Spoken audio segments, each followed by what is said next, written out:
Kiek laiko turime išlaikyti posėlį, kad atitiktume GAP 7 reikalavimą? Jeigu lauke planuojamas atsėliavimas ir bus siejamas posėlis tik dėl geros agrarinės ir aplinkosaugos būklės reikalavimo GAP 7, posėliniai augalai bet kokiu atveju turi būti nepertraukiamai išlaikomi dirvoje bent 6 savaitės.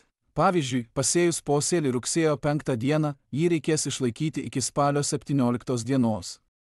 Posėlis turi būti siejamas po derliaus nuėmimo iki rugsėjo 5 dienos ir matomas lauke iki spalio 10 dienos.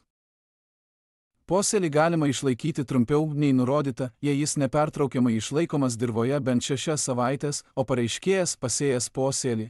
Ne vėliau kaip per 7 kalendorinės dienas elektroniniu paštu posėlis @nma.lt ar naudodamasis mobiliąją programėlę NMA Agro informuoja agentūrą apie sėją, nurodydamas valdos numerį, kontrolinio žemės sklypo ir lauko numerius bei tikslę sėjos datą, nuo kurios bus skaičiuojamas posėlio išlaikymo dirvoje terminas.